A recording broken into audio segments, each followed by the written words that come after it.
mugire mukurikirane radiyo Cirimoso isoko ry'ukuri. Turongeye kubaha ikaze inshuti bagenzi mukurikirana ibiganiro vya radiyo Cirimoso. Uyu ni wa mwanya wa ca kiganiro tubashikiriza uko indwi itashe. Uno munsi muja kuba muri kumwe na Liliane Ndereye hamwe na Emmanuel Nkurunziza. Ikiganiro c'uyu munsi igenekerezo rya 2 Kigarama kiri mu rukurikirane rw'ihonyabwoko ryakorewe abatutsi muri Gitugutu 1993. Uno munsi tugira tubashikirize uko vyagenze mu ntara ya Kayanza. Reka tubaha ikaze. Ukuri, ubutungane niyo nzira y'amahoro. Iyi ntara rero ikaba ari mu zasinzikajwe n'ako kabi kabishe, kuko mu kiringo kidakwiye n'ukwezi hiciwemwo abatutsi barenga 6,000. Kw'igenekezo rya 41 Gitugutu 1993, abicanyi bo mu mugambwe Sahwanya Frodebu bo mu bwoko bw'abahutu bazindutse bararikwa na buramatari yari arongoye iyo ntara ya Kayanza yitwa Marakisu Rwavuba. Akaba yazindutse mu makomine agize iyo ntara, aho amategeko abarongoye amakomine bicira ibiti mw'ibarabara, kubomora ibiraro no kwegeranya abatutsi ngo ntihagire n'uwuza kubaca mu ryahumye. Ako kama ahanini karitabwe mu makomine nka yose agize iyo ntara. Izaje imbere mu zindi mu guhonya abatutsi akaba ari komine Rango, Muruta, Muhanga, Butaganzwa, Matongo na Kabarore zabaye imbere mu gushira mu ngiro iryo tegeko kuva ritanzwe. Ariko naho biruko hari ahandi ariko hake cane hasa n'ahifatafashe, akaba ari kubera abashingantahe banse kuwushira mu ngiro ivyo abategetsi bababwiye. Ibi bikaba vyibonekeje muri komine za Gahombo, Kabarore na Kayanza. Turaza kubigarukako. Ukuri, ubutungane niyo nzira y'amahoro. Reka rero dutanguriye muri komine Rango isanzwe iza mu za mbere mu zahonesha abatutsi muri Gitugutu 1993. Muri iyo komine ngo hishwe abatutsi barenga 2,000. Bikumvikana rero ko muri iyo komine abatutsi bacitse kw'icuma ari mparurwa. Komine Rango yari irongowe n'uwitwa Epipode Ndikumana, ubu nawe akaba yavukana n'uwari arongoye iperereza mu gihugu cose, akaba yari Richard Ndikumwami. Bavuga ko kuwa 20 Gitugutu 1993 yari ari kumwe n'uwari ajejwe igendereza rya gisirikare ryo mu Rwanda ariwe Colonel Tarsise Rusatira, bariko bategura ingene irimburwa ry'abatutsi rija kugenda. Ubona ko vyahavuye bimenyekana ko amahano yashikiye abatutsi bo mu Burundi ryari higeragezwa ryo kuraba namba uwo mugambi nyerizina w'ihonyabwoko wariko urategurwa n'intwaro ya karyanishamiryango ya Havyarimana Juvenal yari arongoye u Rwanda, yuko rizoshika kw'ihangiro ryayo rigayitse. Twishimikije rero amakuru radiyo Cirimoso ikura mu gitabo Burundi Génocide d'Octobre de 1993 des associations de la société civile accuse, avuga kandi ko imbere y'igihonyabwoko dusanga uwo Richard Ndikumwami hamwe n'umushingamateka Christian Sendegeya bari mu bagirizwa kuba baratanze ibitoro, amamashini aca ibiti ariyo tronçonneuse hamwe n'imipanga mu ntara yose ya Kayanza. Ubwicanyi bwatanguwe na defile yakozwe n'abanywanyi ba Frodebu bavuga ko abatutsi uwo munsi baja kwibonerako. Mu mitumba ya Gifuvya na Nyarusange hishwe abantu barenga 1,000. Mu mitumba ya Burungu, Nyabiyogi, Rango, Karehe na Musagara abicanyi ba Frodebu bahimirijwe n'uwari umushingamateka Corneille Budiye.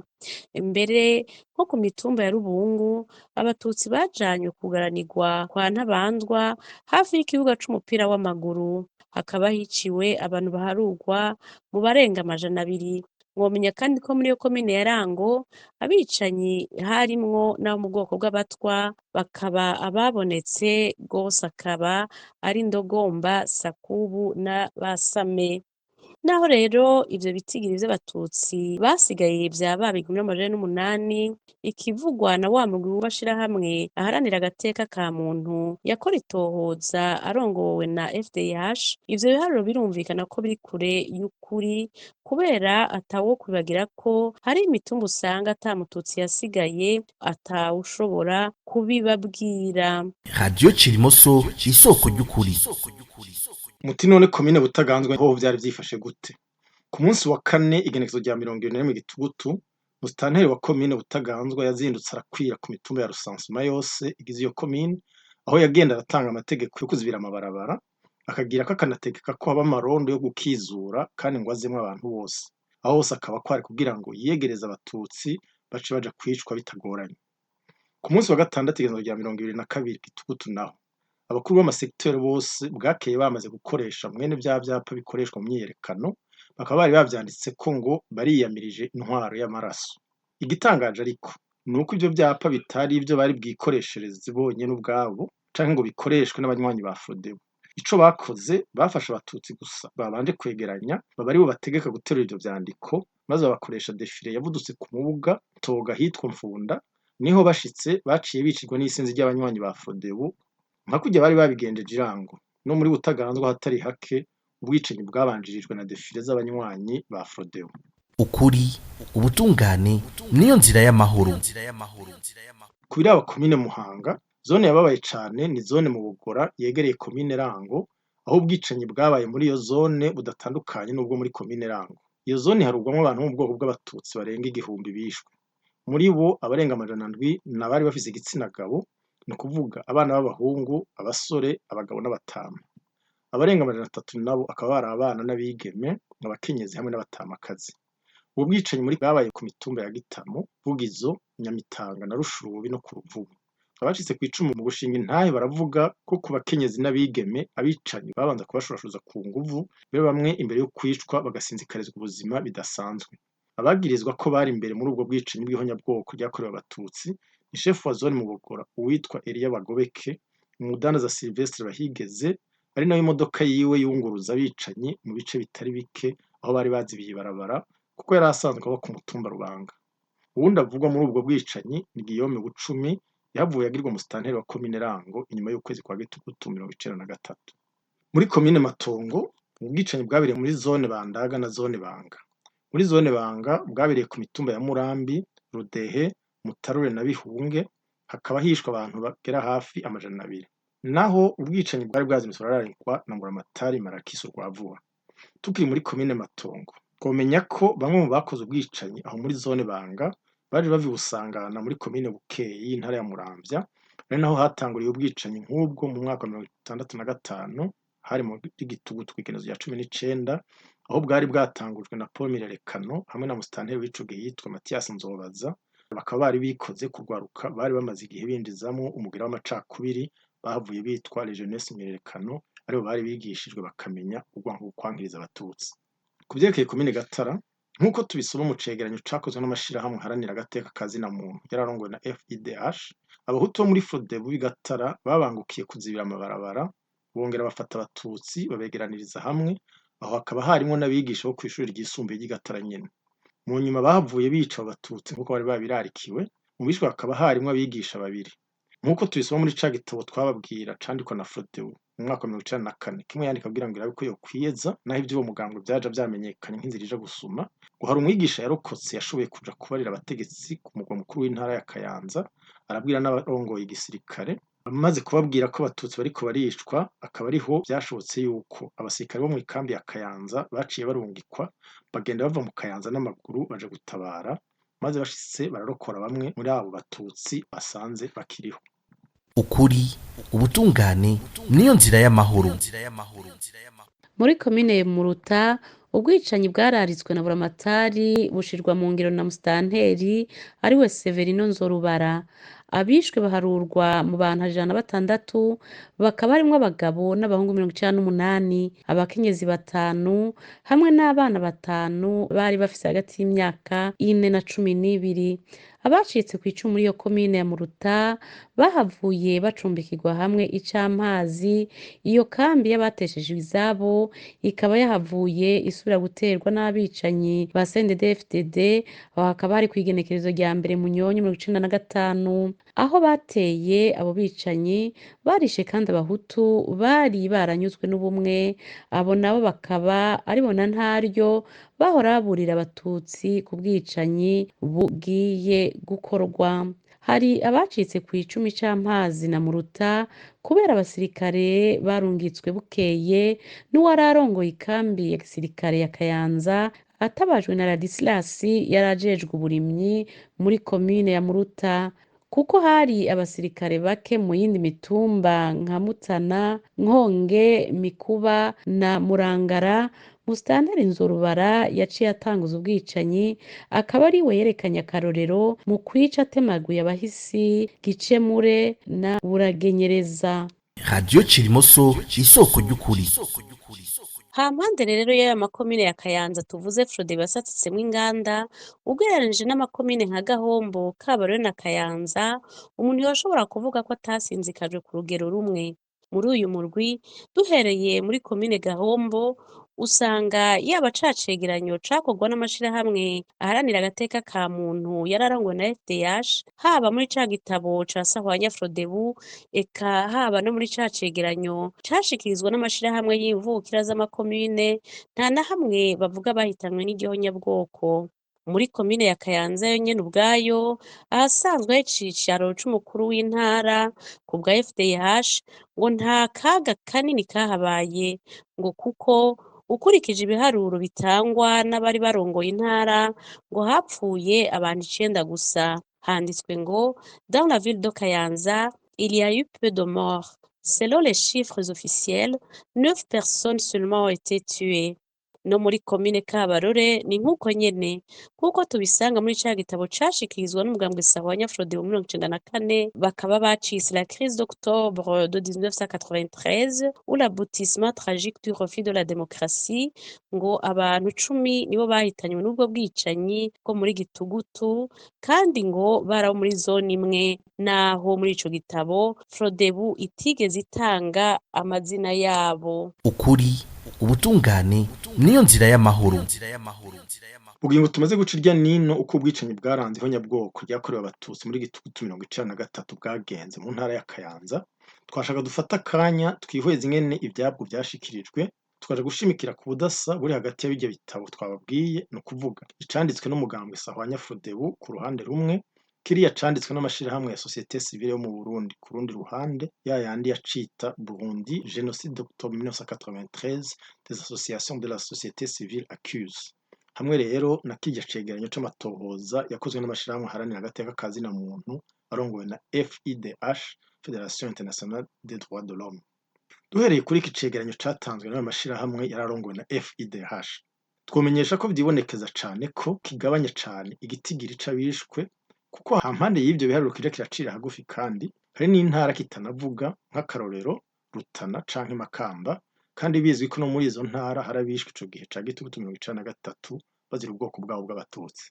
Tukabonaho kandi n'akaryo ko kubaza canke kwibaza kugira no mu ntara bitwa ko bakoreyemwo itohoza ya Kayanza hari amakomine twamaze kubabwira ko azwi ko abatutsi batikijwe, ariko ugasanga ata na kimwe bayavuga ko muri ico gitabo.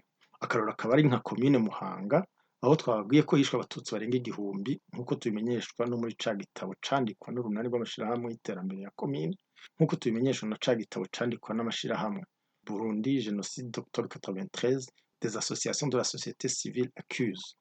Aha twoca tumenyesha ko aho abacikacumu bo muri iyo komine ya Muhanga bamariye kumva ibinyoma vyashikirijwe na Sahwanya Frodebu muri ico gitabo twababwiye, ikaba yari yabishikirije mu ntumbero yo kugerageza kwiyeza ku caha c'ihonyabwoko yakoze. Abo bacikacumu rero baciye bamenyesha mu rwandiko bashikirije abo batohoji ko atangwano hagati y'abahutu n'abatutsi yigeze iba muri iyo komine, kukuri kw'ivyabaye ari uko abatutsi bo muri Muhanga bagiye babona abanywanyi ba Frodebu babashwaramwo bakabafata bakica batashoboye kurokoka. Ivyo tukabisanga rero ku rupapuro rwa 76 rw'ico gitabo twababwiye cashikirijwe n'urunani rw'amashirahamwe y'iterambere mu makomine Burundi génocide d'octobre 93 des associations de la société civile accuse. radiyo Cirimoso isoko ry'ukuri. Ni ngombwa kandi ko twerekana ukuntu Frodebu igerageza gutanga insiguro y'ivyaha yakoreye abatutsi, ariko mu nyuma y'iyo nsiguro yihweje ugasanga n'icagiriji, mbere kinashika nayo uwo mugambwe.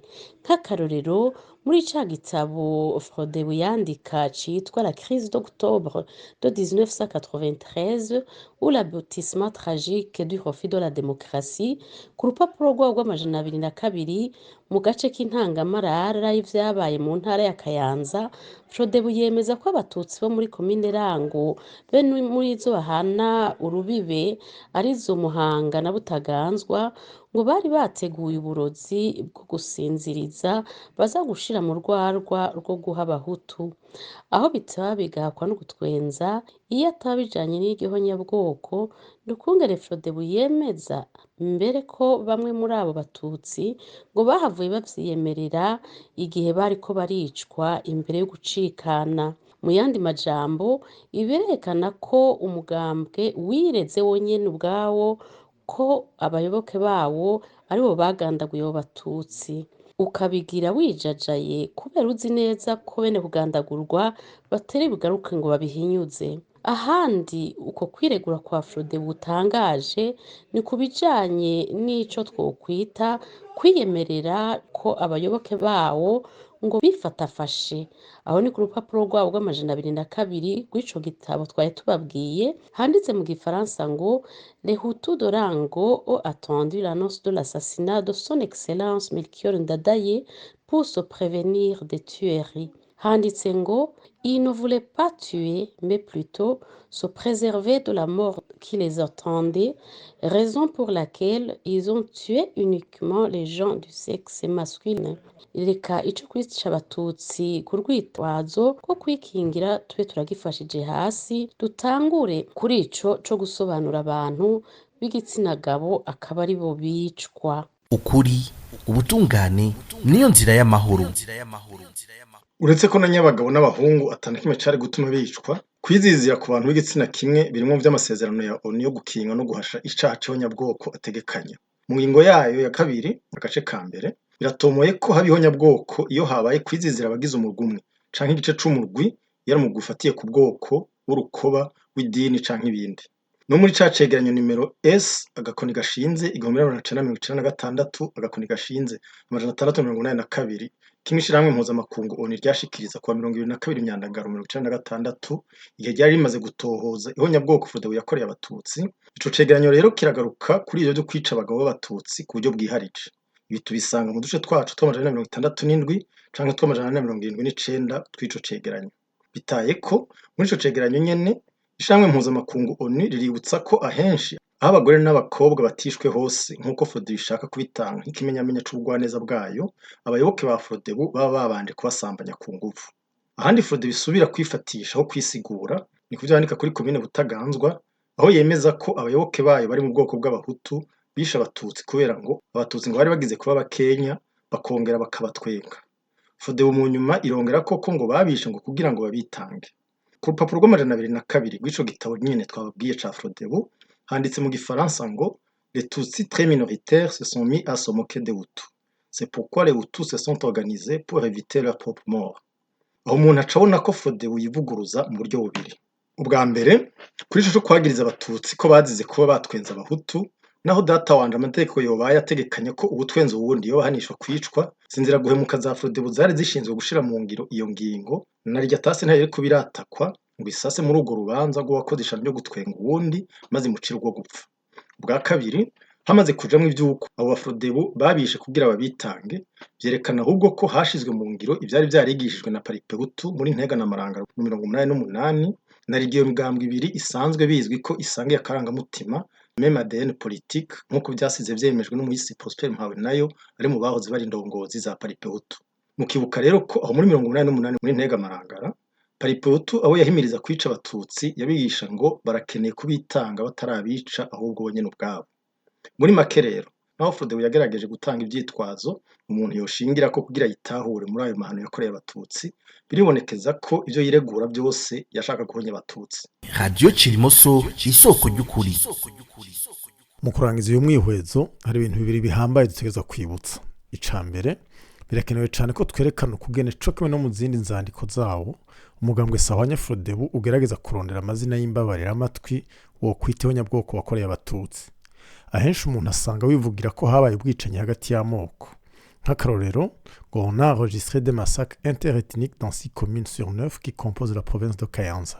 Umuntu aciye aja narwo rero akavyemeza gutyo canke akaja bisubiramo uko nyene vyanditswe nkuko tudasiba gukebura abahenzwe batyo, bice bituma atagisubira kuvugwa na kimwe catumye ubwicanyi buba, ntihagire igisubira kuvugwa co watumye kanaka aja kwica kanaka canke abanaka. Ubwa gatatu nta n'igisubira kuvugwa kijanye n'ingene ubwicanyi buhiga kurimbura abanaka nka buryo Sahwanya Frodebu yakoreye abatutsi kubwo busubira kwitwa ko butegerezwa kuba no kuvuga caca kitibagiranwa canke ngo giharirwe mu mategeko mpuzamakungu. Ni ngombwa kandi ko umuntu yongera ko kugene naho uba wabanje kwigira uwejo ukandika nk'uko umengana abantu bazindutse ku munsi munaka bagasimbiranira ko atawakokeje canke ngo bahera baja gukoreshano birakubita gatonya uwo mugambwe wa Frodebu wakuze iryo bara ukagerageza kwiyeza. Naho umuntu atorengaho kumona uri kugerageza gusigura ngo naba bicanye n'abandi namba ari uko biri kubera iki none usubira kuza guha insiguro ubwicanyi abayoboke babo bakoreye abatutsi. Iyo utari ufise ico wiyagiriza ntuba wabirekeye ko wari washatse kuvyerekana kira noneho ivyagirije Frodebu igeza gutanga byonyene ubwavyo biramaze kugira umuntu atahure ko atashingiro bifise. Nk'iyo Frodebu bifashe ikagiriza abatutsi ko aribo bikwegeye irengeje ko kugerageza kwegeka impfu ku gisirikare caje gutabara ntawo burakwibutsa yuko n'inyagisirikare nyene kitaje gutabara mu buryo bukwiye n'ikimenyamenya akaba hari abacika cumu batari bake kandi bo mihingo myinshi abama bariko baridogera ico gisirikare ko bakirongoye canke intwara miheto muri rusangi batabangutse gutabara. Ukuri ubutungane niyo nzira y'amahoro. Ikindi twibutsa ni kijanye nayo madefile yakozwe canke agakoreshwa n'abanywanyi ba Sahwanya Frodebu mu gihe bariko bararimbura abatutsi. Icambere twovuga nuko ku munsi wo kumenyesha ivyavuye mu matora yo kuwa mbere ruheshi 1993 amadefile nkayo yari yarakorwa mu mihingo myinshi cane y'u Burundi ariko kubera abantu ataco binona bari bibajije ko ari kwigina intsinzi. Aho bukereye kabiri ariko kuwa 22 Gitugutu 1993 aho umushikiranganje wo gutwara ibintu n'abantu no gutumanako amakuru witwa Shadrack Niyonkuru aho amariye kumva ko Ndadaye yagandaguwe agacarari kabamushigikiye akababwira ko boshira mu ngiro code Juin gutyo abarundi bona kumenya ko rwari ubwenge bw'ububisha rwari rwinyegeje inyuma y'iyo nyito no muri ya madefile yararakogwa mu kwa gatandatu kuko ari kugira ngo bategere yuko hari uwo batwara iyo ntsinzi.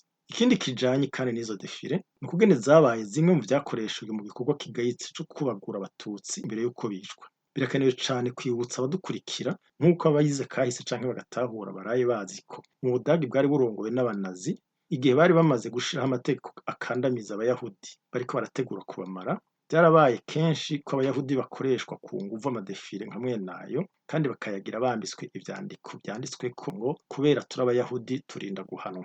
Abatohoje canke banonosoye kahise n'ibindi vyigwa bijanye nako barazi neza ko kenshi kuri gake ubuhinga bumwe ntibushobora gutorwa kabiri mu bishingo bibiri bitanye. Ni iciyumviro kimwe gusa kiba cabaye ahantu hasigaye kimaze kwiyumvirwa kigashirwa mu ngiro abantu bakazogihana.